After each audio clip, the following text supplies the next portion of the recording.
This is the 17th season of Bass Talk Live with your hosts, Mark Jeffries and Matt Pangrat.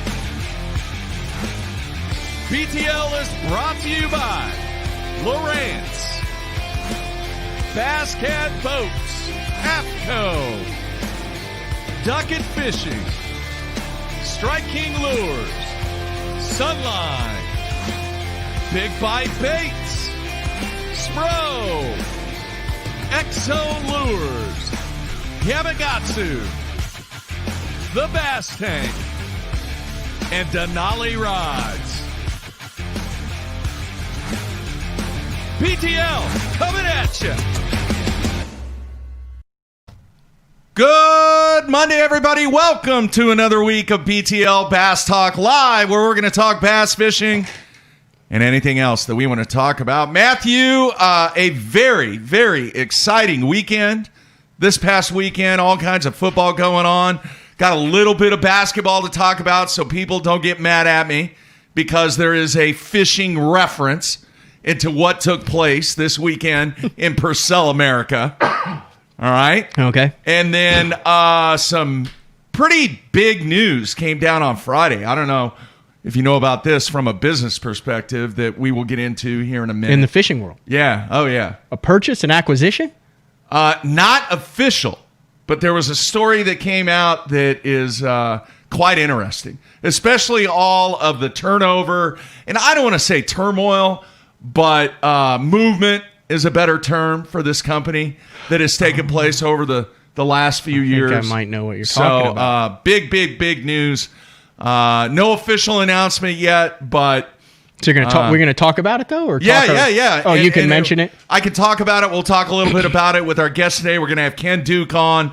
And, folks, if you've never listened to Ken Duke or watched Ken Duke or read anything that Ken Duke does, he is the man when it comes to the history of this great game of professional bass fishing and the editor for Fishing Tackle Retailer. So we will pick his brain going into 2021, what his thoughts are from a business perspective, from a fishing perspective, and really not to be duplicated by anybody else in this world when it comes to what Ken Duke does. Very nice. I noticed you're not wearing a hat. So I have class. You do. Well, before we get into the basketball, but I've been doing a little pre-spring cleaning because I have to have my ducks in a row based on what I'm doing this year. Yeah. And I came across two, nostalgia items, Mark. If you're watching, you can see in the top. I mean, we got a BTL, we got the Z hat back. Well, I found some of your earliest hats that I guess you had let me wear or I wore anyway. They hadn't seen the light of day in probably, 5-10 years? Oh, those are ancient. So if you're watching, here's the first Bass Zone hat. I will just describe it. It is a purple bill, a white. The first quarter of it is white. The back half is black. The Z is yellow. Yes, it is as gaudy as it looks. And then on the back, your old catch. Do you remember what your first catch slogan was? The net effect. The net effect on bass fish. That was back when people called it the net. Yeah. So there's that. You can put that up here. I'll hand it to you right here. Well, hang on to it. No, I'm going to hang up because we got to put it up there because there's one more hat that we haven't found. Rearrange. And then the next one is a purple hat. It is all purple. The bill is black. The rim and underneath of the bill is yellow. Yeah. And the Z is a different color, yellow and purple. And then it's got the Smith Action Optics and nothing on it. But that is another vintage. Yeah.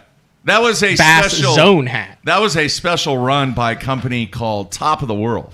They're still around, aren't they? Yeah. They make a ton of hats. Yeah.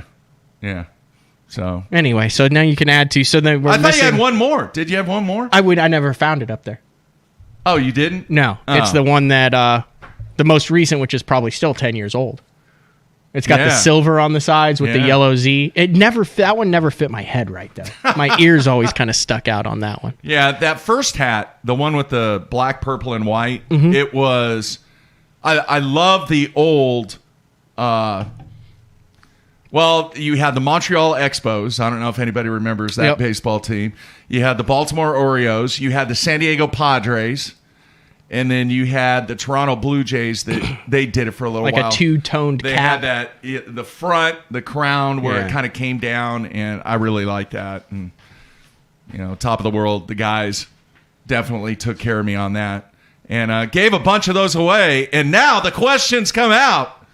When is the BTL merch coming there, Matthew? It's when I have enough money to get that thing going. That's the honest answer there, Mark. Because you got that will be soon. to drop because some and invest. You will be dominating on the Opens and making all kinds of fortunes on the Bassmaster Opens. That's the in hope. 2021. That's the hope. I wouldn't go so far as to say fortunes. No. Speaking of fortunes, how was your fortune this week in the big basketball tournament? You told me, you called me and said, hey, man, you're getting some mention over on Twitter, because I don't look at that. I mean, I'm not going to take time to do that. I just don't do that. Anyway, about the Kingfisher game, about the strategy. And I said all along, I was like, look, folks, all right, we are gearing toward the Purcell tournament because we feel that we have a really, really good shot at winning this. Well, we made it to the championship game, played out of our minds on Thursday and Friday, made it to the championship game, going up against a private school. They go 6'8", 6'7", 6'6" in the front. They got a 6'2" guard that can light it up from beyond the arc. And coach came to me and he goes, what defense we got to run?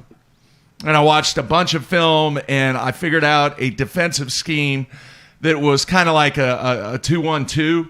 It was something that I ran years and years and years and years ago, and we won't go into the theory of why I did this and all this. Anyway, it worked. All right, it worked. We were down by – we got screwed on this, dude. I'm going to tell you it right now. We're down by two. The guy goes up to make it wasn't really a layup. It was kind of like a little scoop shot that wasn't a layup. And one of our players went up to block it, and he hit the backboard, and they called goaltending. Well, the rule is in the state of Oklahoma that if you make an attempt to block a shot and you hit the plexiglass backboard, it is not goaltending. They called goaltending. They counted the bucket. We're down by 4. Had to foul. Ken only made 1.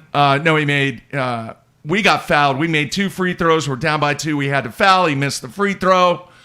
About 3 seconds left. We dribble the ball down, throw up a half-court shot for the win. It went in and out. Oh, close. Lose by 2.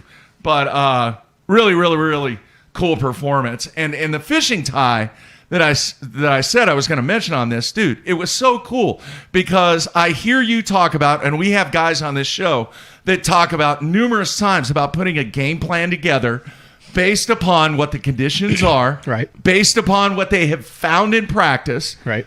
All right. It was the same way for me. It was just associated with basketball because I looked at a ton of film. And then when it starts to come together, you're like, the work is paying off. How There's cool a chance is that? for it. And folks, if you haven't gathered this, the first couple minutes of the show during Jeffrey's coaching season, the basketball talk is very therapeutic for Mark. It is. It is. Any little fishing tie we can get in there, but I mean, that's you what I have did. nowhere else to really talk about it, right? Because it's either the head coach, and you guys talk about that, and I'm assuming Carolyn isn't gung ho about. Well, she actually went to the game on Saturday. Oh, she did, really? Yeah, Oh, cool. She went to the game on Saturday because we have mutual friends that are involved with both programs, and it was good. But anyway, I actually thought about that on the way home about how you put a game plan together for a tournament because you bust your tail, you do all the homework, you do everything that you can do to have success, and sometimes it just doesn't work out, even though you put forth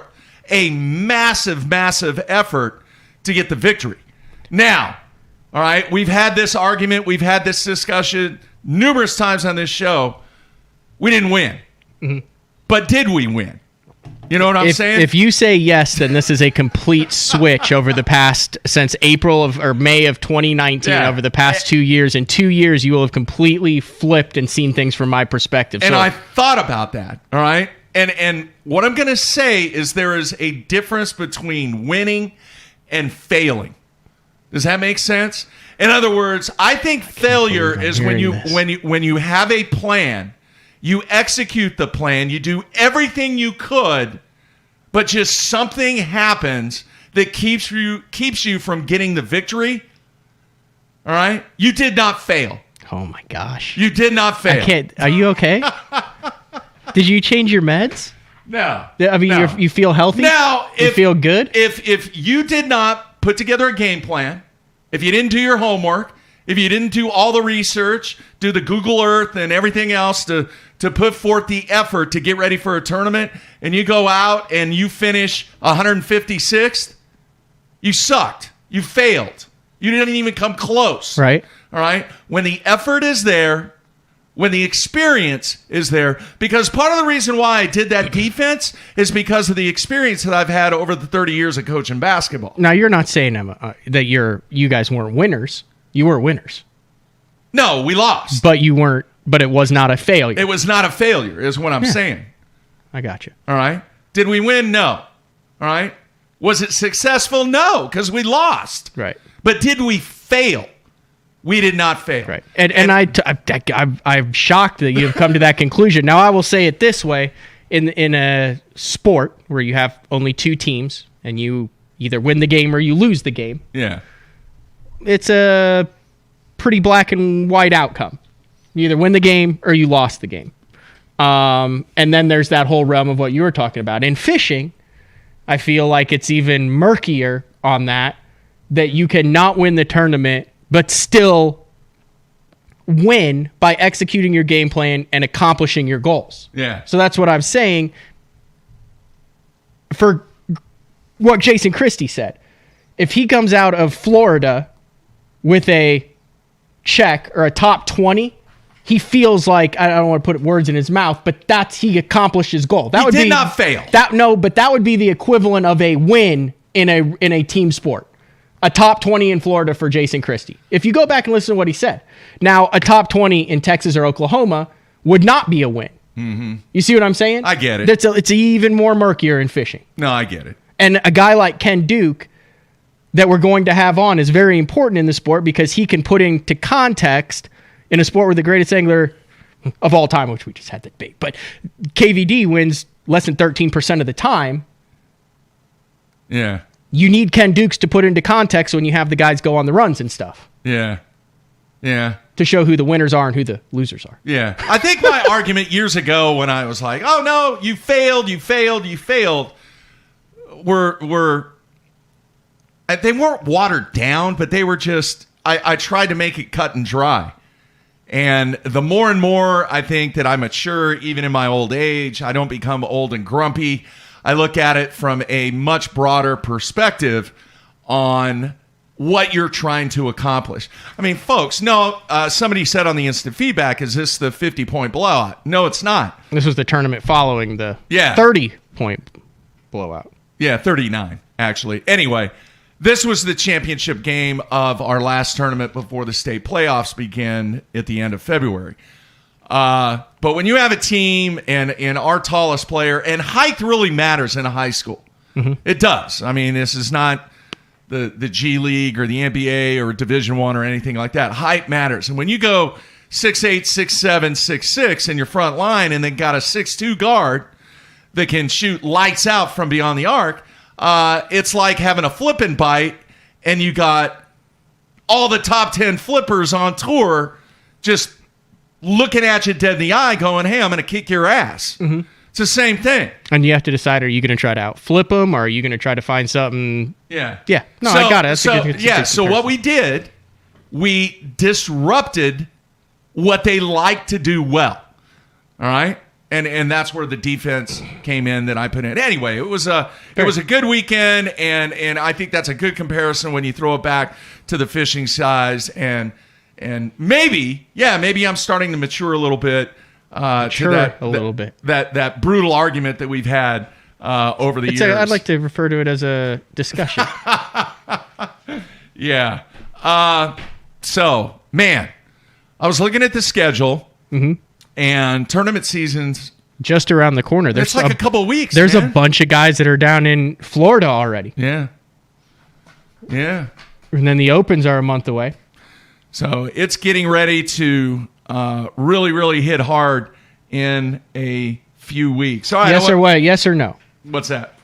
Do we get through 2021 with the major schedules? Bassmaster Elite Series BPT Tackle Warehouse Pro Circuit as scheduled, barring a Mother Nature, as scheduled throughout the calendar year? I would say yes. Unless something unforeseen obviously happens. But you believe, yeah. Yeah, I think we do. Now, is the Classic still a little iffy? In June? Might be. It all depends on what this new strain is like and what the new administration does. You know, they're having all kinds of disruptions in the distribution of the vaccine. So I don't know, man. If things could get turned around in that perspective, then I don't think that there's going to be an issue. But it'd be really nice not to by then. But the planning that has to take place for these companies to be there is actually probably at the final stages right now. Yeah, because it's February, March, April, May. It's only 4 months away. Yeah, that's what I'm saying. Yeah, no, I know. And you're talking international. Yeah. Yeah, it'll be very interesting. So we'll see about that. I want to let everybody know tomorrow we're going to have Andy Montgomery, always entertaining here on BTL. And then on Wednesday, an Elite Series rookie, KJ Queen.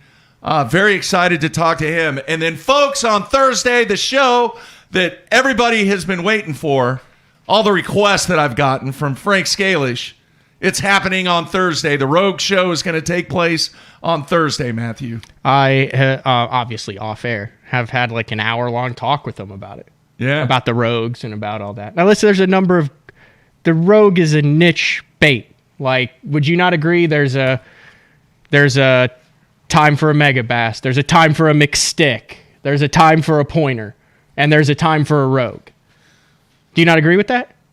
Yeah, and according to KVD, it's and a 365 and a Strike King jerkbait. You're talking chugging, cadences, portion of the country, visibility, largemouth, smallmouth. It's like I feel I don't feel like you can just throw one jerkbait all the time, and there is a time. And I feel like the Rogue Box is something that might sit there for a year or 2 years and not get used. And then, boom, it hits it. And that's the deal. But you have to have it dialed in, and you never know if it's going to be that bite. You think Ken Duke knows the history of the Rogue? Yeah. He probably goes and eats dinner at the Smithwick's house. We'll ask him about that when he probably rode the pony that's in the old Smithwick logo that's jumping up, the stallion on it. Yeah. He's probably the one who broke that horse. Yeah. And then let's see here. The following week, we have Brian Snowden on Monday. We hit February running. That's February 1st. That Tuesday, we will not have a show because, dude, I've got these follow-up heart tests that I have to do. I got to get on the bicycle and the treadmill. Good or bad? Oh, it's precautionary. It's follow-up. Oh, my gosh. I just got a text. What? We don't have all the hats. When is this one? This has to be the earliest before you... It's the least gaudy apparel that I have ever seen. Which one's that one? Oh, dude.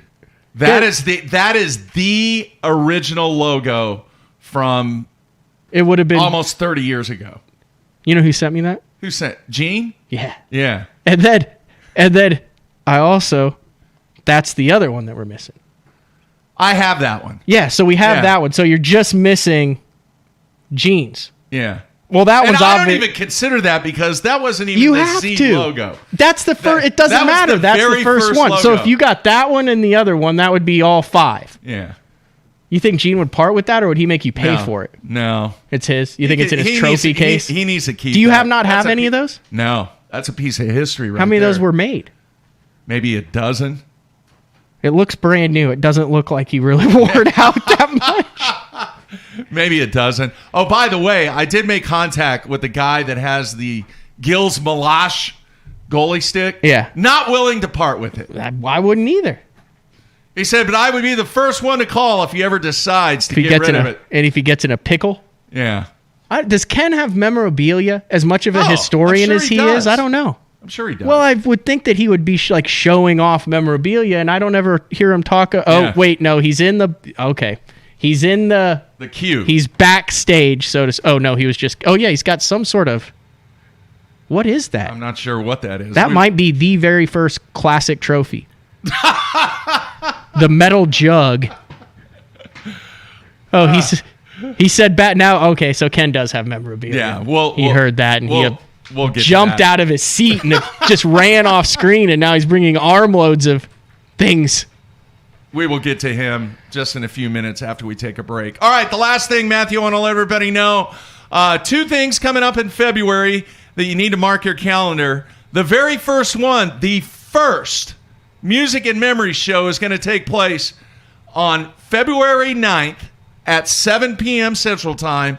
It's going to be myself and KJ, Kelly Jordan, going to be hosting the very first Music and Memory show. That looks fantastic. Now Ken Duke is on a ladder. Ken Duke is on a ladder now getting memorabilia from the high reaches of his office. All right. No, that's cool. Just in time Yeah. for Valentine's Day. Well, it's a little ways Was off. KJ jacked about it? Oh, yeah. He's enormously It's going to be like a 7-hour fired show. up. I don't know about Be that. till like 3 in the morning. And then on February 14th, That is Valentine's Day. that isn't is it? Valentine's Day, the SJR event, the first Elite Series event, wraps up on Sunday. Oh, and we have our first show. We have our first post-game show right here on BTL, where we will interview hopefully the winner, if not the winner, one of the top finishers that day. And more importantly, that show is all based upon the fans. We will be taking phone calls from the fans and getting your take on what went down at each of the Bassmaster Elite Series events on the post-game show. First one coming up on Valentine's Day. Is that a big day for you, dude? I mean, not just this year, well, but it I won't mean, be this year. I mean, over the years, is with whatever girlfriends that you've had. You'll be honest, it's a day to just get through. Yeah, I mean, that's what I'm For asking. most guys, I think. No, I mean, I'm a cooker, a chef. I like to work my You trade like to cook? in the kitchen. Okay. So that's a crab legs fillet, maybe some stuffed crab, maybe some lamb, a rack of lamb. So you're gonna have to do this early then. Yeah, Yeah, you'll have to get the You know. maybe brunch or lunch or whatever. yeah. that But something, day. something a little fancier, because listen, you can have a better meal for a fraction of the cost. Yeah. You not Yeah. agree? You're not a big No, gourmet. Valentine's Day has not been a big deal with me and my wife. I mean, we've been married 30 years. We dated for almost 5 years, so 35 years. Brian saying I've Over- never cooked any of these things. No. I cook daily. I mean, that's kind of my thing. I'm Yeah. big time. My dad cooked. My dad used to make like French Oh, I get bread it. and all that dude, stuff. I get Like, it. I get it. I take great pride in. I mean, I My cook, ability to but prepare February quality 14th meats. has never really been a big day for us. It just hasn't. I mean, it's Now, am I doing like reduction sauces and all that stuff? No. I mean, am I like but am I so crab meat and steak. That's it. or some variation, lobster, shrimp. I Man. recently got into the herb crusted pork chop. I was kind of scared of the pork chop, Yeah. but I must say it was a deal the first time I ate it. Are you a On big the- pork chop guy? Oh yeah, on the pellet grill. Yeah, pellet Oh, grill, big time. But then the key is the cast iron with light panko crumbs, and then like the oregano and the thyme, and Yeah. then a little bit of little apple flavoring in there, and then get the dark crust on it before you put it onto the Traeger. After you smoke it for an it's- hour with the apple pellets. Dude, it's on the instant feedback. I'm just curious. When's the last time you've ever had beanie weenies? Can you remember the last time you had beanie Have to be the weenies? last time I fished with Denny Brower on Amistad. He had beanie weenies. He's a big potted meat guy. That's not the same thing. Well, I put all potted meat in the same category. It's no. You stay in your lobster world. The potted meat world is totally different, dude, and you're way off. What base is it? there. There's Spam. There's Vienna- Vienna sausages. Yeah. Are beanie weenies the same things as Vienna sausages? No, not They're even three close. separate. Yeah. Not even close. Yeah, I'm by potted meat. Yeah, you're out of your league there. All right, coming back with Ken Duke. Everybody stay tuned. Here on Monday.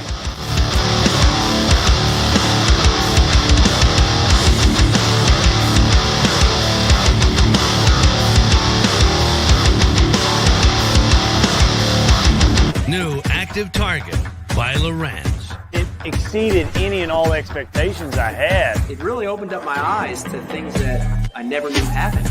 I'm not sure what kind of voodoo they've included in the software, but it's incredibly impressive. He was messing around, just pitched a little crappie jig in there, and all of a sudden you see the jig come right down in there, and you see the fish come to it. I mean, it was like that.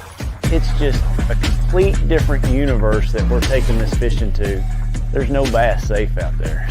Active Target by Lowrance. Game on.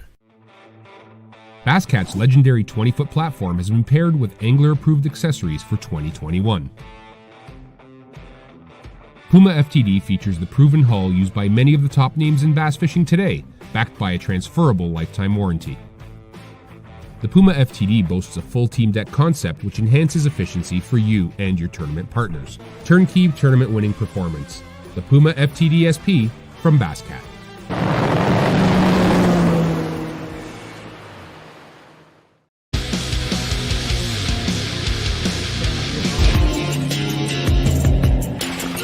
While I travel the country on the Bassmaster Elite Series, I simply can't let the weather be the reason I don't win $100,000. That's why I use AFCO clothing to keep me warm, dry, and protected from whatever Mother Nature wants to throw at me. My season depends on it. My career depends on it. AFCO. Any fish, any water. Everyone, Brandon Polnick here. People always be asking me what I got tied on. And I'm like, X-Zone lures. And they're like, Brandon, why you got X-Zone lures tied on? And I'm like, let me show you why. The bite. Get out of there. Get out of there. Oh, yeah. Oh, it's freaking thinking. Get in here. Oh, God. Giant. Oh, my gosh. Oh, my gosh. I think you get the point. Let's face it, fishing electronics are no longer an afterthought. They've become a necessity. And at the Bass Tank, our experts match you with the right electronics, provide professional installation, and educate you to help maximize your catching results while providing support along the way. Because let's be honest, it's about catching, not just fishing. And when you're ready for better results, join the Bass Tank team. Visit us today on Facebook or go to thebasstank.com.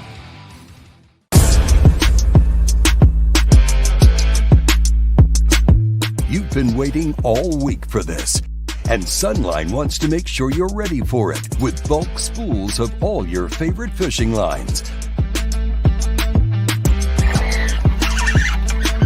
That's so fun.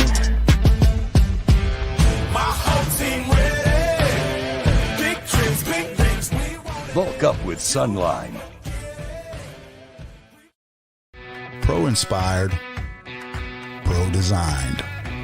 Tested and proven by legends on the water. Dominating the tournament trail for over 50 years.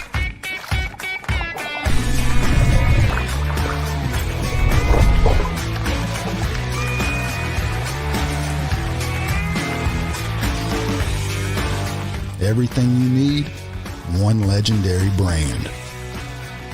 Strike King. Hey guys, Major League Fishing Pro, Jacob Wheeler here with my new Signature Series line of rods with Duck It Fishing. We have my 7.2 cranking rod right here.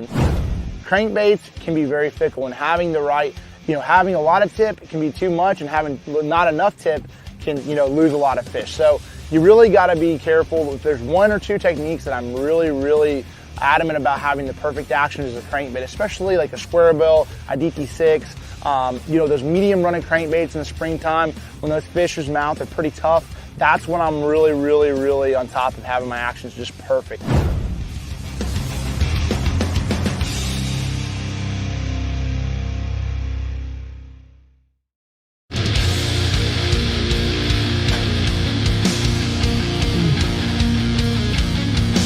All right, we are back on a Monday, kicking off the week. It is time to go to our special guest. Now it's just surrounded by memorabilia. It's mountains of it. Hey, by the way, somebody on the comments said, that's a bad night, Mark. Well, the reason we had to do it on February 9th, that is the only day that Kelly could do it. with his schedule. And the big thing is the live thing is cool, but where the value is to listen to the replay. You're going to be able to download it, not from iTunes, but from the specific page because of all the copyright issues and the rights that I've paid for that is allowing me to utilize that music in that manner. So that's the scoop on that. Looking forward to that show, first show with Kelly. All right, man, let's do this. Let's bring in our wonderful guest here. Ken, you there, man? Good morning, guys. Thanks for having me. Yeah, good stuff, man. We always love having you on the What are show. you waving, Looky there. waving around there? What is that? You have to describe that to describe what you are holding in front of the camera now. Well, duh, Matt. It's a leprechaun riding a bass, of course. And it's the very first, no fooling around, Bassmaster Classic trophy. Now you're saying, I didn't see Bobby Murray lifting this thing for photographs after the tournament was over. That's because one of these was given to every one of the 24 Classic competitors before the event started.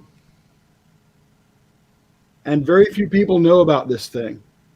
There were only 24 made, and they were given to the competitors by a guy named Abe Schiller, who was a promotions guru for the casino that they were using for a lot of the events there. And he gave every one of these guys one of this thing. Now, Abe Schiller was a legendary character in the mafia-ridden days of Las Vegas.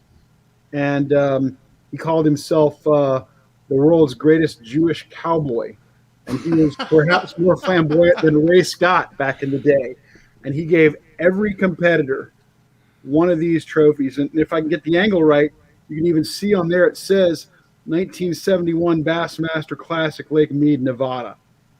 There are only 24 of these suckers. Bobby Murray, by the way, keeps his in the living room. So one of you guys jokingly said, oh, he's probably got the first Bassmaster Classic trophy. Yeah, I do. Wow. You never cease to amaze me. That is impressive. And Matt, Matt's watching the screen where the folks listening at home or at work can't see it. But yeah, I was up on a ladder to get this sucker off the top of the book. Be careful with it. So, if you don't mind, how did you come into possession of one of the 24 of these things? I mean, if it's I know people. He does know people. Okay, Matthew. we'll just leave it at that. He knows people. Now, back on the memorabilia thing, because I was holding this up and Mark was saying something about it. A lot of people think that the very first bass tournament was in 1911 between a couple of lure manufacturers who had a personal challenge with each other to see who could catch the most fish in a personal 3-day fish off between the two of them. Guggen and Strike King? This was a little before Charles Spence and Strike King. But anyway, that was 1911. And that was a big promotional deal between a couple of lure manufacturers. I'm still doing some research on this one, but this particular trophy, which is for a bass fishing tournament, is dated 1906. And I think that I've got the oldest bass fishing trophy right here. And it looks like a kind of a metal jug with like 3 handles on it. It's about the size of a coffee cup. What does it say on the engraving there, Mr. Duke? It's got a couple of things. It says the Bass Prize. It names the winner, and it has the date, 1906, and it has the location. I don't want to give away too much because I'm still doing a lot of research. Mm-hmm. I've learned a lot about the guy who won this. Rick Klon? Yeah. Ouch, Rick. That was a compliment, by the way. No, it wasn't. He's going to be on the look for you, Matt. Well, it's 40 years before Rick was born, so it's got a little age on it, but it's very cool, and I believe it is the very oldest bass tournament, and I believe it's the very first bass tournament. How do you study this? Like, how do you find out stuff about this? So you find this, whatever, you say, I want to see what the earliest bass tournament, and then how do you even do research on this? Because, I mean, honestly, it's hard to figure out who won a Costa Series 3 years ago on the internet right now. Well, that's a website issue. In my case, I'll track down some of these things, and I've got a lot of friends out there who will notify me if they see something interesting or ask me if I'm interested in something, and quite often I am, of course. But then, obviously the internet's an amazing research tool, but there's also nothing quite like a telephone, quite like a public library in a particular community. If I can get there, or if I can ask a librarian there to do some research for me, there are a couple of websites that are a big help to me when I'm looking for the history of a particular human being. Ancestry.com is huge for me when I'm trying to find out when and where somebody was born or when they died. Another great website for anybody who wants to do research on really anything, but I'm obviously doing it for bass fishing, is newspapers.com. That's a great tool. But there are a lot of websites out there that are actually, what they're doing is they're taking you to even more core and basic sites like the newspapers or like burial records or things like that, or the census records. The U.S. Census is out there. The U.S. Patent Office is a great resource for stuff about when, maybe not when a bait was first made and first used or first sold, but when it was patented and so forth. So, yeah, there's a lot of ways out there. But, yeah, man, I got some memorabilia. That's pretty good. This is an actual letter. You can see it there, I hope, from Dr. James A. Henshaw on his medical stationery to another angler talking about fishing line of the day and what Henshaw thought, could be improved about it and so forth. Here's a photograph of George Perry. I got a glare on there. Sorry about that. That's good. Is that an actual photograph? Like that is the photograph? This is the photograph, and that's the only one that exists, isn't it? Yes.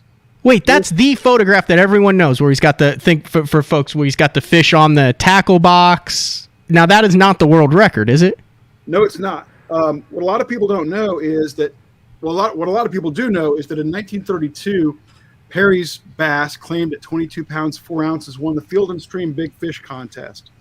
And that's kind of how it came to prominence and how it was eventually named a world record.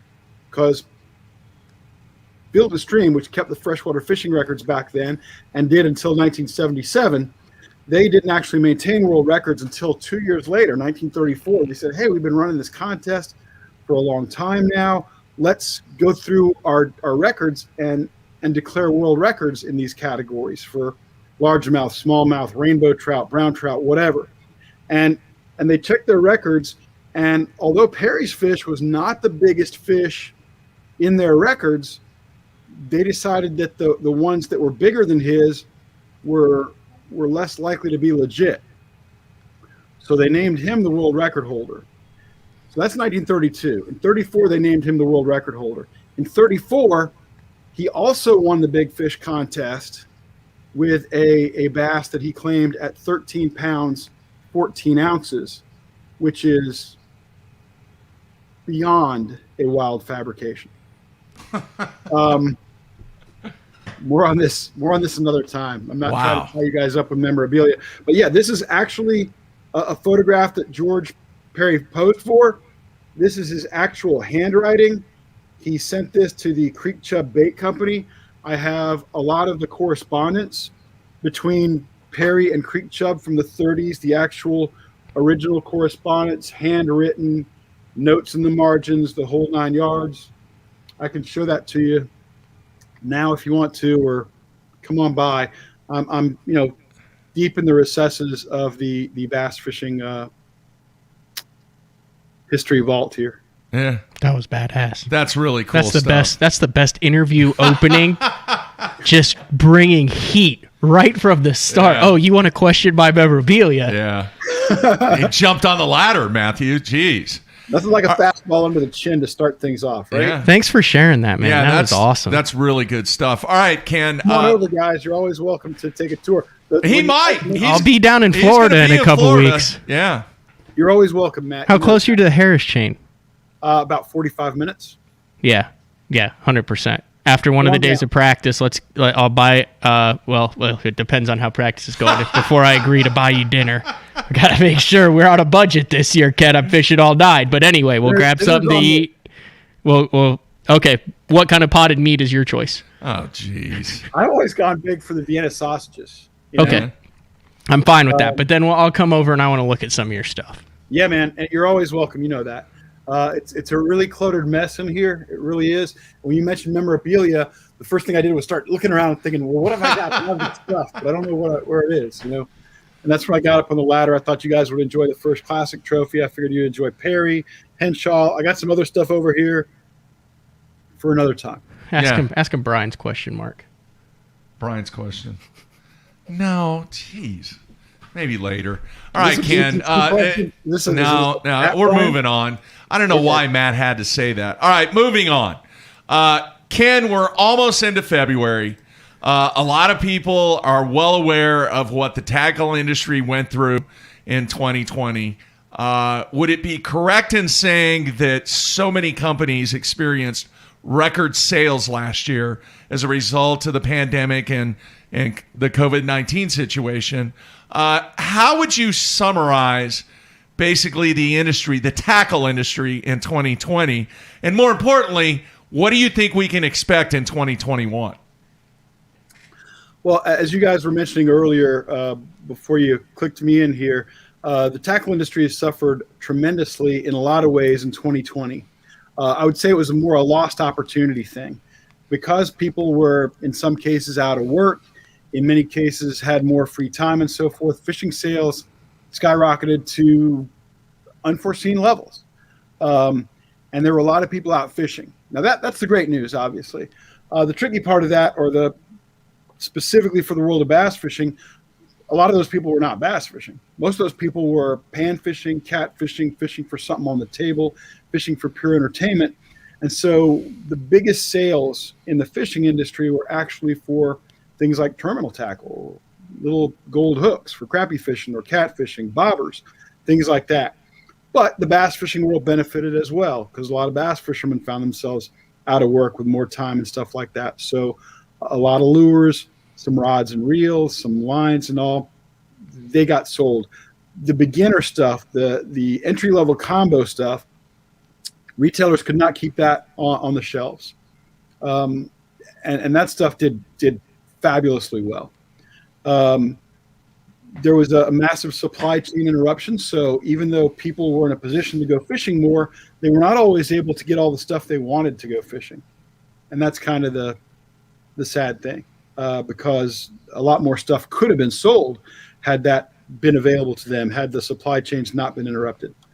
Now, that's kind of a roundabout way to address 2020. Mm-hmm. Now, a lot of companies suffered tremendously. If their stuff was made exclusively in Japan, or if even one component of their stuff was made in Japan, I mean, let's think about it this way. If you make spinner baits and you have the wire made in the U.S., you have the lead done in the U.S., you have the hooks done in the U.S., but your clevis is made in China, you were screwed. Because if you have 99% of the parts, you can't make 99% of the demand. You can still make 0% of the demand because you still need those clevises from Japan, or I'm sorry, from China. Anyway, so a lot of companies suffered as a result of that and are still feeling the effects of that and struggling. 2021 is going to be really interesting. I'm hoping that people are getting back to work. I'm hoping that things are opening up more. We've got a new president in office. I'm not sure exactly how that's going to go. But if things continue to improve and we get back to work, then what's going to happen if 2021 is anything like other years after a recession or a depression, then what's going to happen is people are going to go back to work and they're not going to make time for these leisure pursuits. They're not going to get on the water as much, believe it or not. They're going to be socking away the money as best they can that they may have lost in 2020. They're not going to go fishing. They're not going to buy fishing gear at that same level because they're going to try to make up for the deficits they suffered in 2020. That's traditionally what happens after a recession or a depression like this. Wow. A good friend from many, many, many years ago. I see his name on the YouTube comments, Matt. Rex Moncrief. I haven't seen that name or heard from him in probably 25 years. He actually helped me when he was working. You probably remember, Ken, Hawk Boats, John Story's Hawk. Remember that? Mm-hmm. Rex was part of the original team, original management team for Hawk Boats many, many, many, many years ago, and it's good to see him on the comments. He actually has a really good question. Is there any resources, public resources, to see data on industry sales and you know what market trends are for particular products? Does that exist?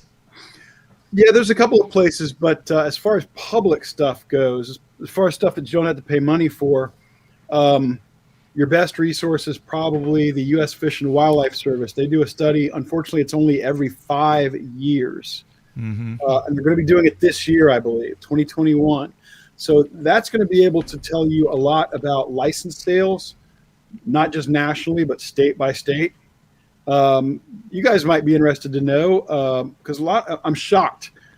I'm shocked at how many people are not aware of major industry trends. For example, license sales were terrific last year and up from recent years. But did you know that it's the first time that license sales have exceeded the numbers from 1991? Wow. 1991, they were higher than at any time until last year. People love to talk about, I especially love hearing young anglers talk about the sport as though it began when they got into it. I just want to pow. But I can't get them to walk that close to me because they see I have a clenched fist. But how many guys have I seen tell me, the sport's never been bigger? Well, you're an idiot, and you're wrong. The sport has been bigger. The sport has been stronger. In 1991, not only were there more anglers until last year, but more of those anglers, a higher percentage of those anglers identified themselves as bass fishermen than do today. So not only have angler numbers, I'm not even comparing against population growth, which is really kind of on some level what matters, but not only have there been fewer anglers over the last 30 years, but a lower percentage of them identify as bass fishermen than ever before. Our sport probably peaked. If you're talking about tournament bass fishing and sponsorships and participation levels, our sport probably peaked in the late 80s, early 90s. Yeah, that's a great point, Kenny. What do you know the numbers now as bass fishing, people who prefer bass fishing as opposed to recreational fishing? What is the percentages? I'm going off the top of my head here, Matt, but I think I'm really close to right. I think it's slightly less than 12% of all fishing license holders identify themselves as bass fishermen. That's like 1 in 10. You're good at math, Matt Pangrak. Thank you. I also know that Ken Cook won the 91 Classic. Off the top of my head. On what? Do you remember? Don't say, Kenny. Heartthrob spinner. On a heartthrob spinnerbait. You really have them on the wall right there. Yeah, that really launched that company. It did. It launched bass fishing as the highlight of the history of competitive bass license sales. Well, back in 91, that was big. And here's more data, which may or may not be of interest to you and the folks watching. But, this past year, there were probably 6,000 bass boats sold, boat motor trailer. In 1991, there were about 35,000 sold.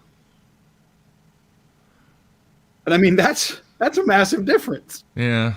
And people don't seem to realize that.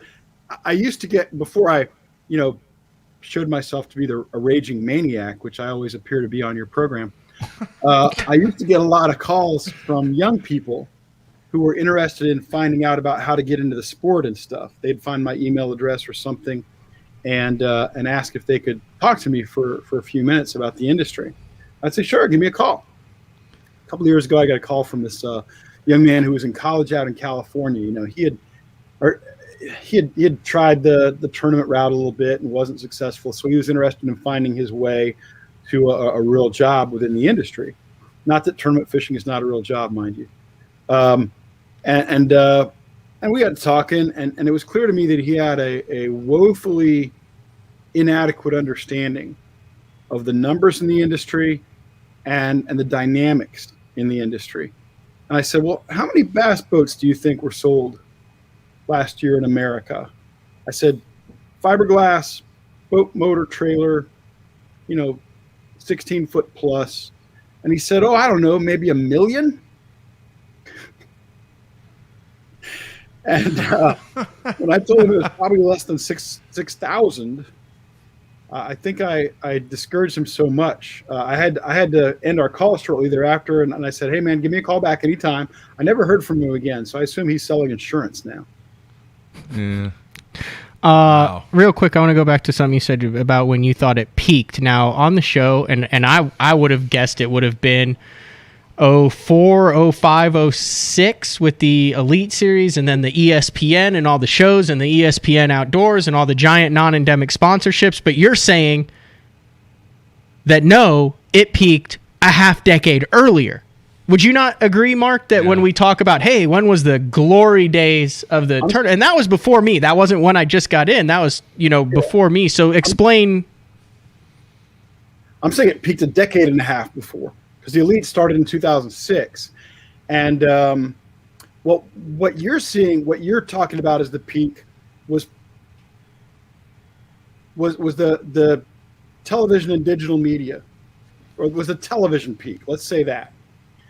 Because ESPN, I was working for Bass at the time, ESPN launched what they called the Bass Block. They had Loudmouth Bass, they had Bass Center, they had the Bassmasters, they had a 3 or 3 G-Man's Garage block. Well, they didn't have that at that beginning. Oh, okay. But what you may not realize about that was that although there was all that out there, ESPN was losing millions doing that. Millions. They were just, ESPN purchased Bass in 2001. They had just lost NASCAR after having built NASCAR from a redneck sport that not many people paid attention to a major television event. Then they lost it. They didn't get the television contract. They didn't have Monday Night Football. They said, wow, we got to do something. Let's try to build another sport. Let's take this bass fishing thing that we think could be the next NASCAR and let's go in that direction. And so they bought Bass from Helen Sevier and her group of investors, and they jumped right in. A lot of people, especially back then, you guys will remember, a lot of people used to beat ESPN up, saying that ESPN wasn't doing enough for the sport. ESPN, on a financial level, on an exposure level, did more for the sport of bass fishing than anybody ever has or ever will. They did it badly. They did not do it with great intelligence, but they threw a lot of money at that problem, and they lost millions of dollars a year trying to promote the sport of bass fishing, and they could never get traction with it. Their goal on a numeric basis was to get 1 million people to watch the Bassmasters and to watch tournament coverage, and they were never able to get halfway there. Talking about the growth of the sport and how the sport has advanced over the 50 plus years since Ray Scott had the first tournament and created Bass. I always use this example. You guys have probably heard me use this example. In 1967, Ray held the first tournament on Beaver Lake in Arkansas, and the entry fee was $100. And if you entered, you had a chance to win $2,000. That's a 20-to-1 ratio. If you enter an Elite Series tournament today, you pay about $5,000, you have a chance to win $100,000. That's a 21 ratio.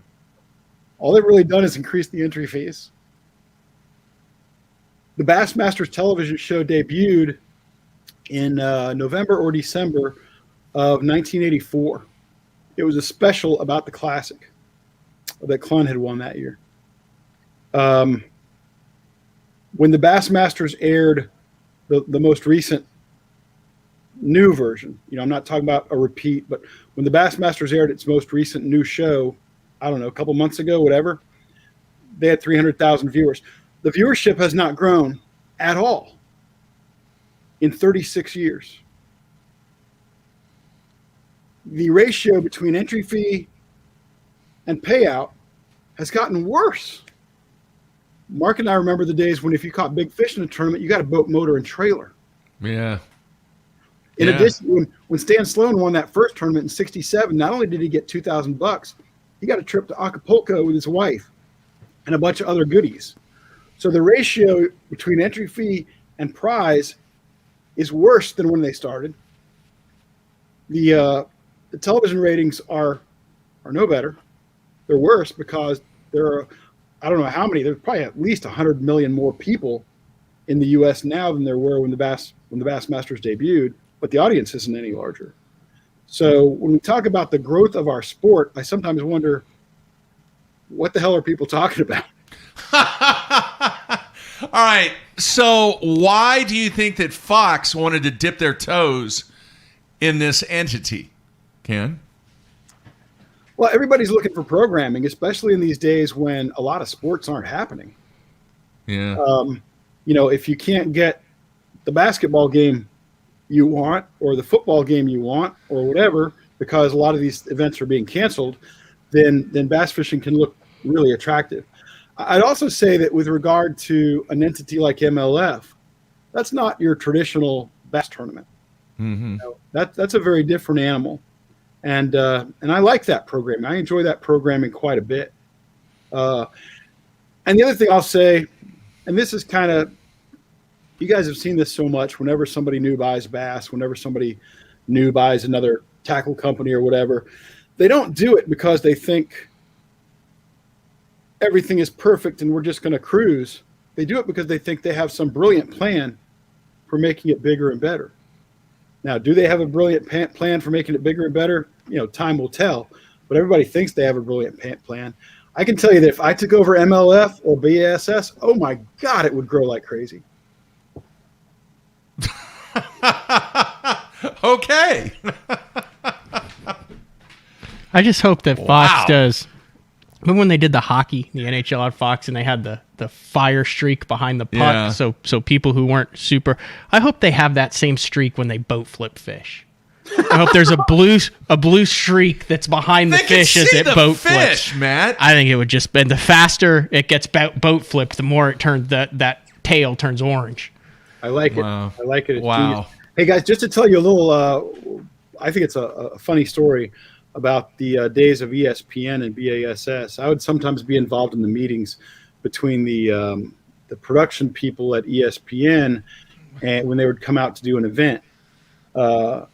It was always a struggle and an ugly point of contention with me that when they were looking for commentators, to discuss the competition and the sport and things like that, they never reached out to anybody on staff to do that. Instead, they would bring in, 3-time Pro Bowler from the NFL, Mark May, or this guy who had once, who was a popular radio guy on ESPN. And in that way, I always felt like they disrespected the sport.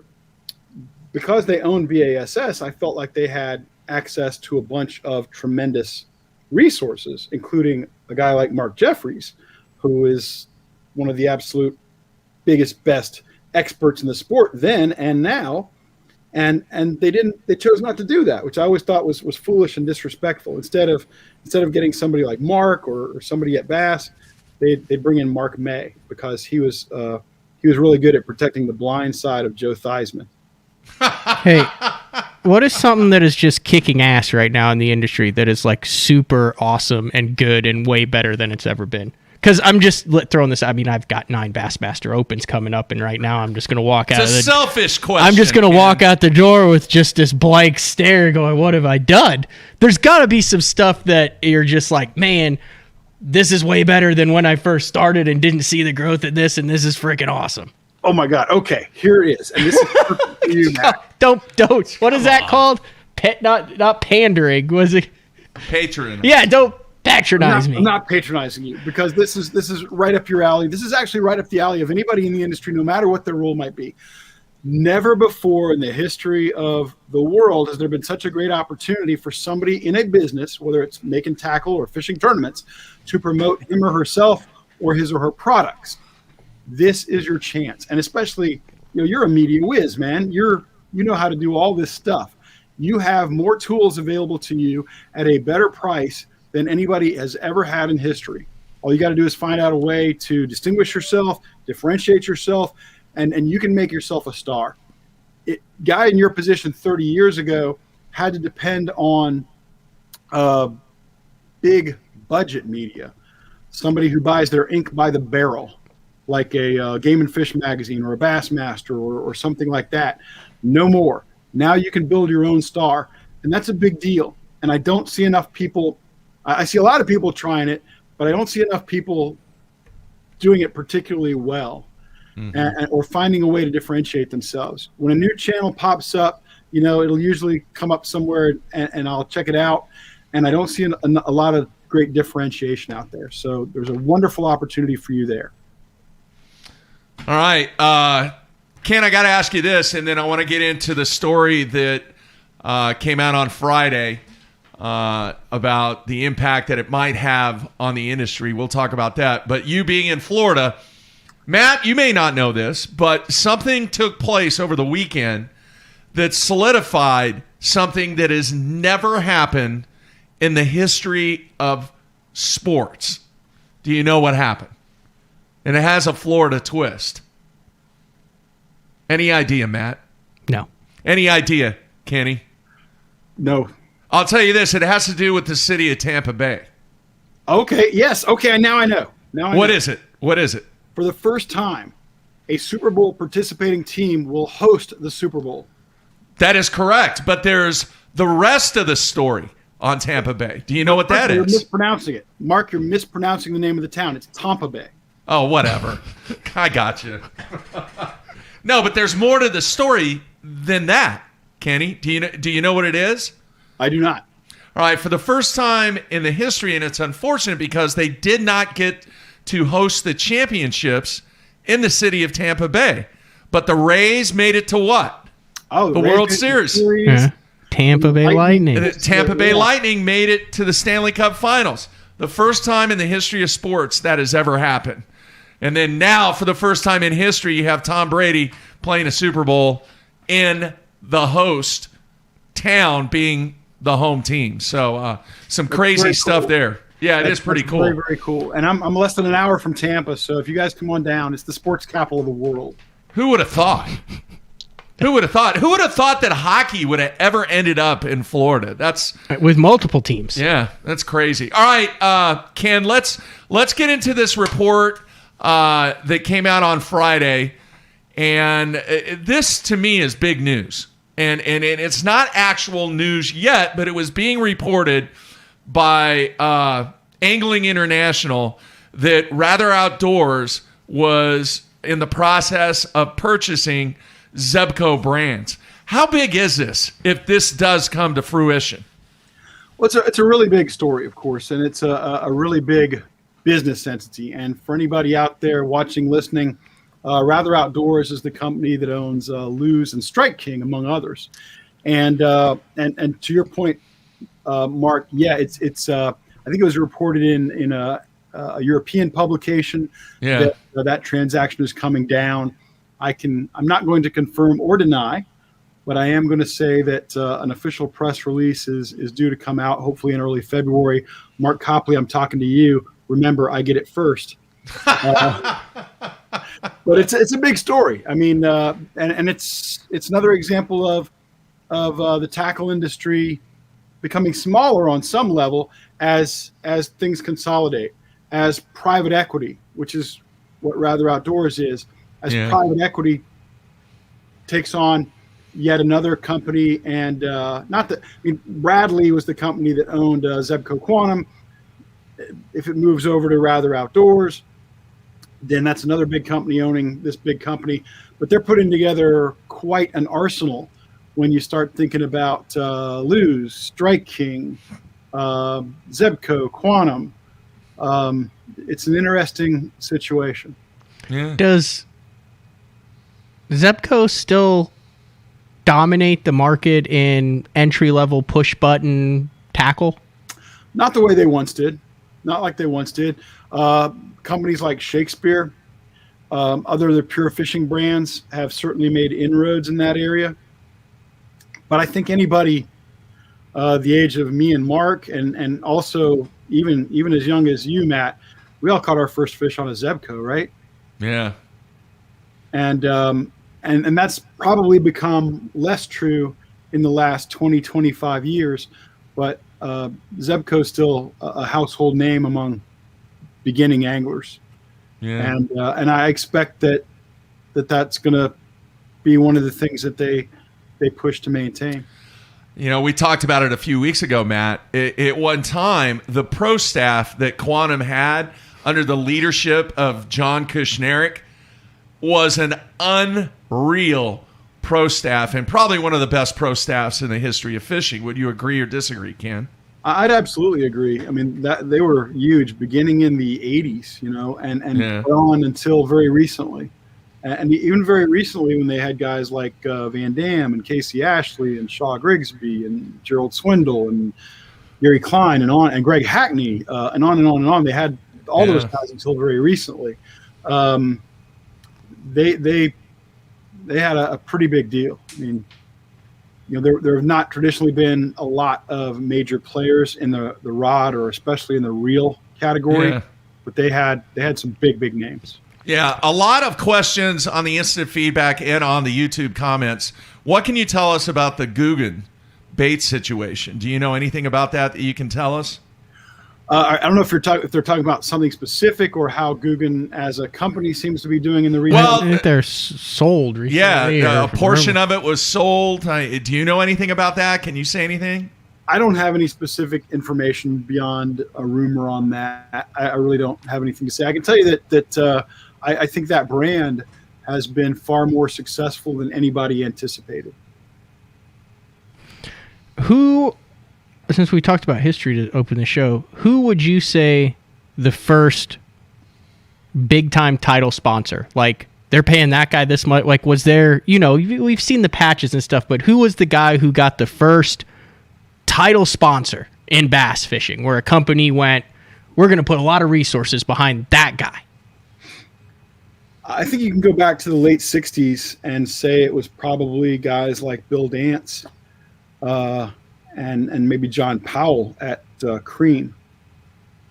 They had nice sponsorships. They had good deals. They were being sent around the country to promote those products. And then, of course, you got a guy like Tom Mann, who was fishing the tournaments and backing himself through his company, Mann's Bait Company. Guys started building pro staffs back in that late 60s, early 70s era with Cream. And then you'd see some marketing that was geared really showing off that whole pro staff. One of the earliest ones I remember was from about 73, 4. Norman Bait Company had a shot of all their pros together, and it was supposed to dazzle you because they had little explanations underneath about how this guy had won this tournament you never heard of, and this guy had qualified for the Bassmaster Classic, and this guy had done this and that. So it's been around since the late 60s with Cream, and then everybody kind of started jumping on the bandwagon a few years later. So were pro staffs and pro teams and stuff, was that modeled off of another sport, or is that, I mean, you know what I'm saying with that, Mark? Like where the fishing is so weird with the pro staff, and now it's in, bowling and other individual sports, but back then you see a lot of photos. I mean, it was crazy to see. Honestly, it hasn't changed. It's just been the fabric and the way that it's affixed to the garment. Would you not agree, Mark? Yeah. It's the same thing. Instead of a vest and a patch, it's sublimation and screen print. Yeah. But was there the vest and the patch? You know, you had guys like guys fishing in polo shirts with an embroidered logo. Yeah. Yeah. But who decided to put the logos on? Did that come from a different sport, or is that unique to? Well, it started really with the caps, of course, because a lot of these smaller companies, they didn't necessarily have the shirts available and things like that. So it started a lot with the caps, the branded caps. And then you got into the windbreakers. A lot of jackets and things like that companies were having made. And then, of course, you're getting more into the shirts and stuff. I think a lot of it was probably taken from auto racing. You got to remember that bass fishing is largely a southern sport. NASCAR is a southern sport, and NASCAR had teams, and these teams not only wore logos, but they were teams. You know, one guy's got the lead in the race, and another guy's right behind him, fending off any challengers. You know, so there was that team concept at play, and I think a lot of that came from that auto racing world. All right, Ken, a question from the instant feedback on BassZone.com. I know the answer from a bowling perspective about who was the very first athlete to get $1 million contract. All right, and it was a bowler. All right, Don Carter, he signed $1 million contract. What they want to know, and what we've discussed before, is do you think there has ever been anybody in the fishing industry that has signed $1 million contract? What are your thoughts? I don't believe anybody in the competitive bass fishing world has ever signed a contract guaranteeing him $1 million per year. Mm-hmm. I would say that there are some guys who have signed contracts with royalty deals, and those contracts have resulted in them earning more than $1 million per year. But I don't think anybody's ever signed a contract guaranteeing them $1 million. I would think that a guy like Skeet Reese, maybe Kevin Van Dam, I think some of those guys have signed contracts that resulted in $1 million a year, but not that required it. All right. How would you rate the companies right now from a spending standpoint? In other words, if you had to put up a traffic light, you know, green, yellow, red, what is 2021 and really 2022 going to look like from a spending standpoint? Not just from a marketing and advertising standpoint, but I'm talking about putting money back into the business from a capital expenditure standpoint. What are your thoughts, Kenny? I think it's going to be a green light, because I think a lot of companies, while they were able to sell out maybe of what they had last year, the smart companies also realized that things are loosening up with the pandemic. And you know, the old saying, what got you here won't get you there. So what got you to this point where you were able to sell out of all your products and maybe not do a lot of marketing, that's not going to get you to the next stage. That's not going to set you apart from the other companies that are willing to spend for marketing, for pro staff, for things like that. I think that I hope that companies are going to spend more money in all of these realms. But sometimes it's not the more money that gets you there. It's usually the smart money that gets you there. And we both see this. You know, all three of us see this all the time. You know, ABC Lure Company hires Joe Schmo as their Elite Series pro staffer, and we all think, to my God, why did they sign that dude? He runs every time he sees a camera, and he's hideous. He's a hideous interview. He never calls you back. You know, what a total waste of money that was. We see this every time a pro staff announcement comes out. You know, we think, oh, that's a good one, or oh, that's a really terrible, or oh, I can't believe this guy even has a sponsor. I'm hoping that spending will go up in those arenas, because I think it has to. I think it needs to. I think people need to keep fishing top of mind and need to keep their own brands top of mind. What do you think ICAST is going to look like in 2021? I believe we'll have an in-person ICAST in 2021. It's scheduled for I think July 20th or so. So kind of third week in July. It's usually second week in July or so. I think we're going to have an in-person ICAST. And I think that's going to be really good for the industry. I think that There may be some no-shows at ICAST. There may be some companies that we are accustomed to seeing there that won't show up because not everybody's had the vaccine or whatever. But I think we need an in-person ICAST. I think that the industry suffered by not having an in-person ICAST. And I look forward to an in-person ICAST. I mean, for you and me, Mark, who've been around forever, ICAST and the Bassmaster Classic, those are part business and part reunion, you know? Yeah. It's only a chance to see people sometimes. But Yeah. I can also say that, ASA, the American Sport Fishing Association, the organization that owns and runs ICAST, they need an in-person ICAST because it's a major revenue generator for that organization. So I'm expecting to have to drive a ridiculously far 20 minutes to get to ICAST again this year. Just rubbing it in. Hey, someone asked this earlier, and I know we've got to wrap it up because Jeffries has school in the next, hour? Because we could go we got 3 hours we for could do Ken Duke. Yeah, exactly. Okay, we ask you all the history of fishing and all. I have no history on like how you got into this, and someone asked that earlier, and it was like, how did you get into the industry? Because I mean, like that's got to be a weird path to become the bass fishing historian of all time. Well, first of all, I don't know. I'm not saying I'm that. I would like to be that. No, we're saying you are that. You right, are Mark? that. You are that, Yes. Ken. Just move on past that. I said that as a fact, not as a question. So how did you get, like, what was your first, how'd you get into this gig? You're kind, Matt. Okay, let's see. Well, of course, I was always into fishing. I grew up in Florida, and I was always into fishing. Fished the canals in Miami. That's where I got my start bass fishing as a kid. And then it came time, in English class in high school, you got to write some report, or you got to write a story, you got to write something. And I'd write about bass fishing. And of course, I was reading everything I could get my hands on. I joined Bass when I was 14, so I'm reading Bassmaster cover to cover, and I'm writing these stories in my English class about bass fishing, and I'm getting good grades on them. And they're telling me, hey, you're doing a pretty good job on this. So I'm thinking, hey, maybe I can write the stories for the magazine. So when I was 18, I had the guts to send a story into a magazine, and they took it. And they took the next one, and the one after that, and the one after that. And so whereas a lot of guys are flipping burgers or waiting tables to make some money in college and so forth, I'm writing bass fishing stories. And but then I made a horrible mistake when I was a young man that I'm not proud of. This was back in the 80s, and I went to law school. And that was painful. And I practiced law for 10 years, and I kind of got away from it. I did a little bit, but not as much as I wanted to stay in the outdoors industry. And then I got sick and tired of practicing law.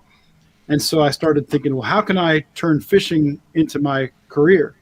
And I mean, I was thinking everything from, well, I'll guide, and I'll learn taxidermy, and I'll pour worms, and I'll write stories, and I'll fish some tournaments, I'm thinking about how to cobble together a career in the bass fishing world. And then I thought, well, but the easier way would probably be just to see if I can get a job as an editor somewhere. And I contacted some of the publications that I had been selling stories to through the years. And one of them said, hey, we got an opening as an editor. Are you interested? And I said, sure. And I wound up getting hired by them. And then a few years later, I made the move over to BASS and then to FTR, where I am now at Fishing Tackle Retailer. And occasionally, my friends Mark and Matt asked me to be on BTL. What was the first article? Like the very first one? I think it was about pond fishing. You have that? Probably somewhere. Can you read that on air next time we have you on? Yes, I will. I'll also read from the works of T.S. Eliot as necessary. Last question for me then. Yeah. What's in the green novels behind you? Oh my gosh. That is that's vast number of green books there. Yeah.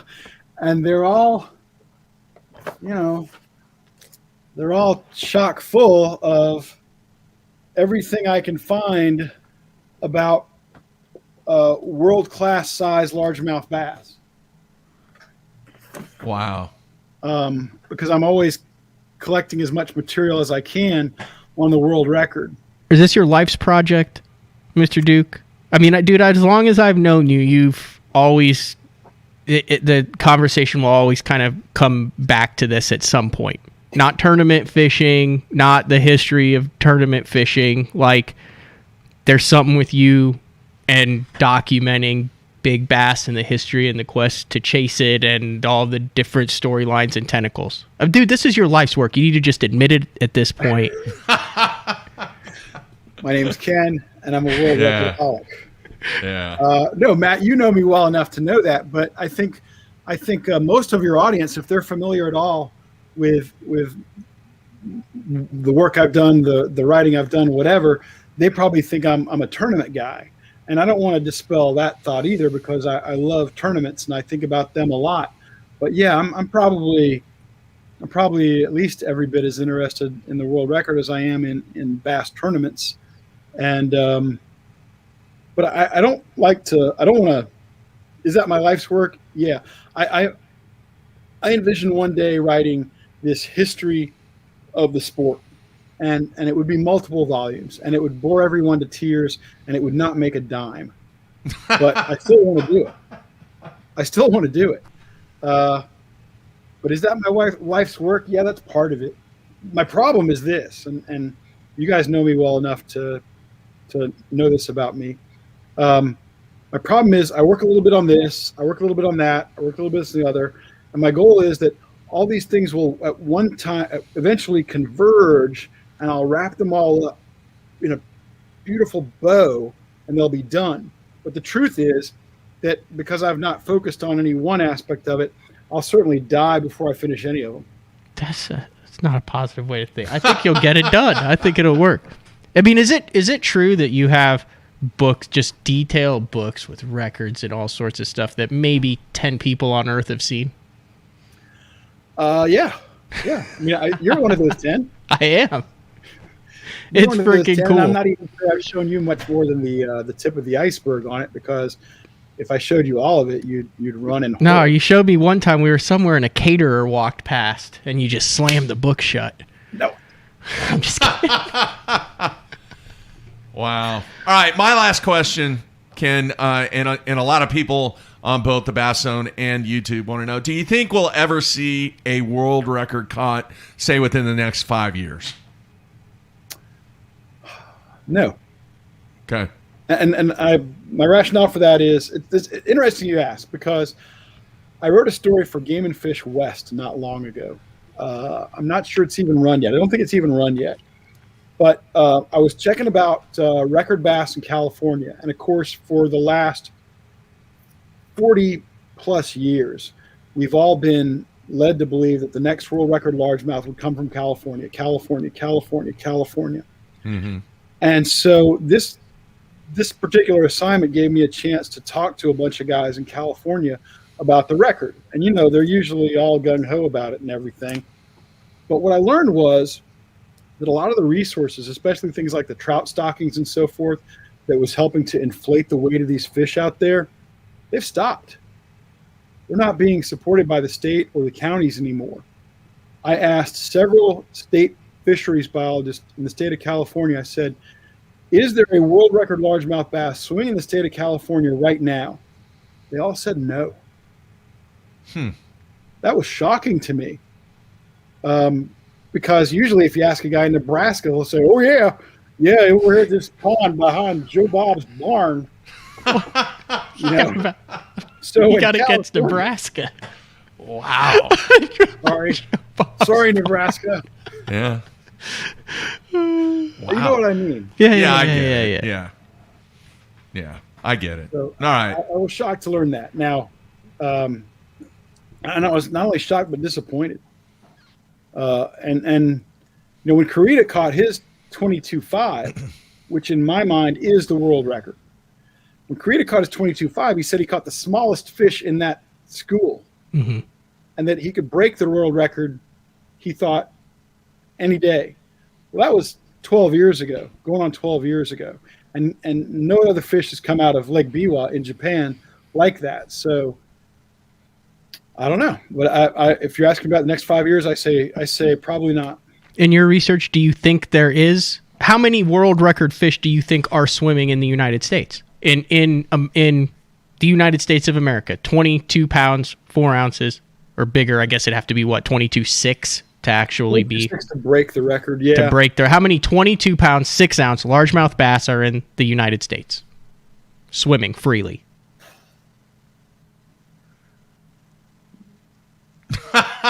You stumped him, man. Maybe. Well, okay. I'm going to. In your opinion, I'm just saying he's done a lot of research and talked to a lot of people. You obviously have no idea, but I have no idea. Well, let's say 25.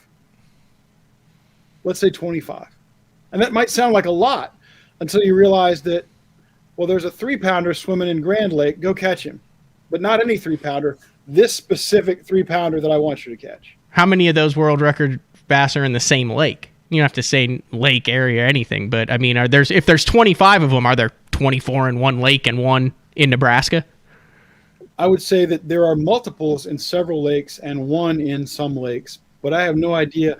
I think there might be some world records in California in some small, heavily managed lake. There are a lot of lakes in California that don't get any publicity, but they are basically subdivision lakes. Mission Viejo, where George Coniglio caught a 19.7 back in 2006.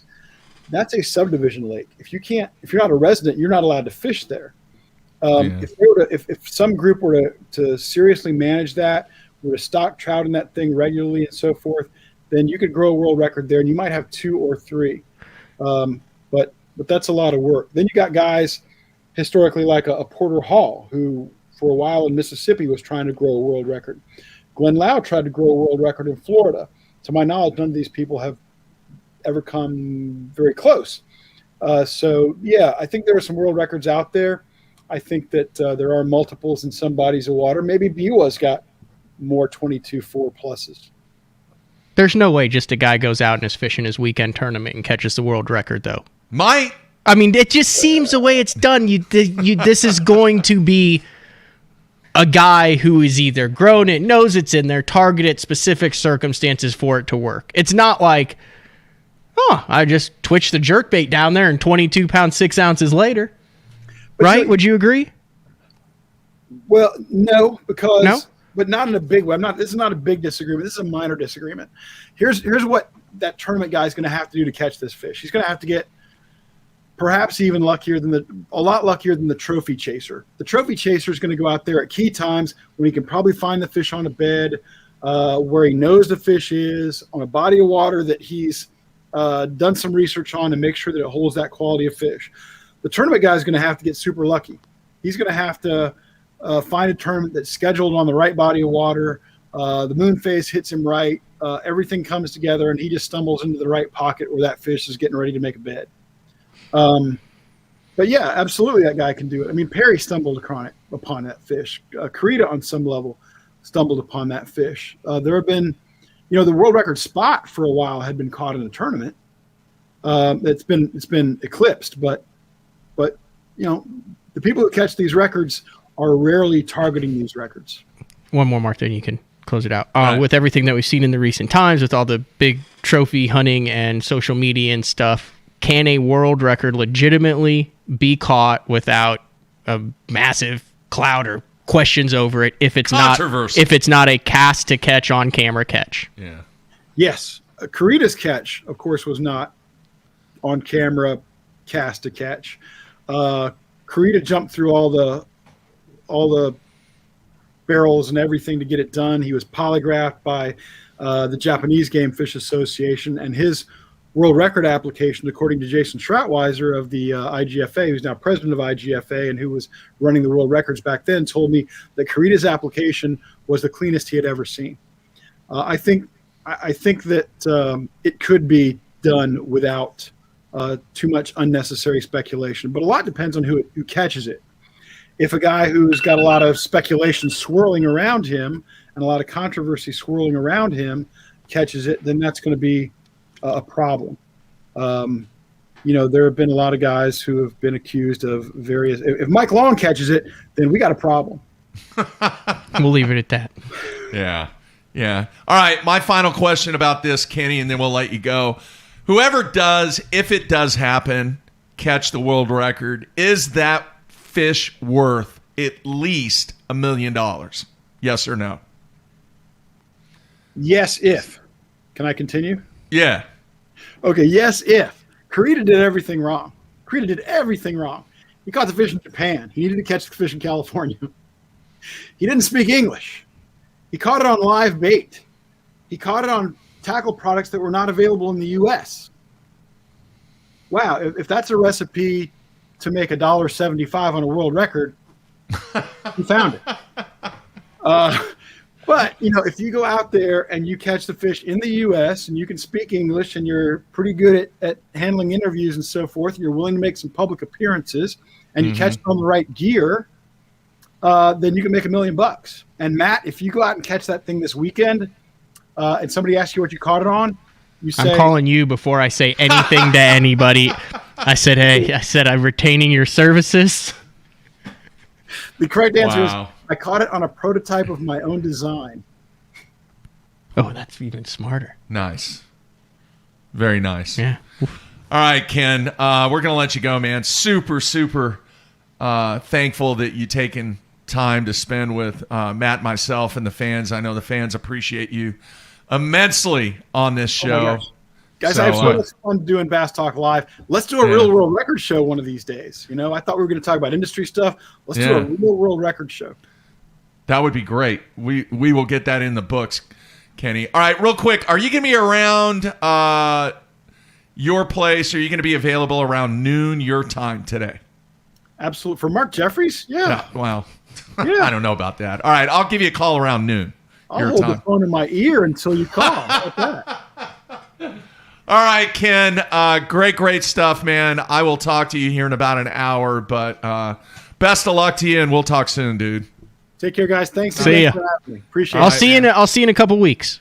Give me a call, Matt. I'll take you to dinner. You'll get a tour of the office, which is disappointing, but I'll still give you a tour. All right. There you have it, man. Take care, Ken.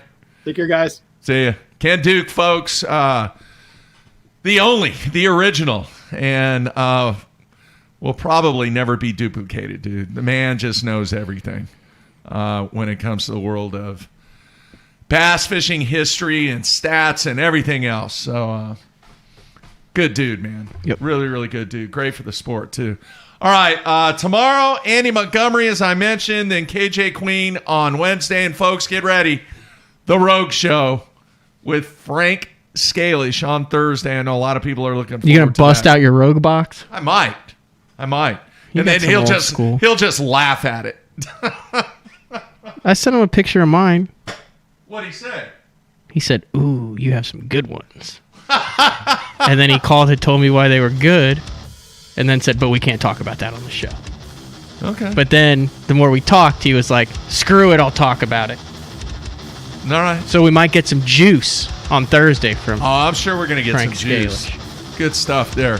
All right, everybody. Back tomorrow, same time, 8:30 a.m. Central Time with Andy Montgomery. Everybody, that's it. We're out of here. Be safe.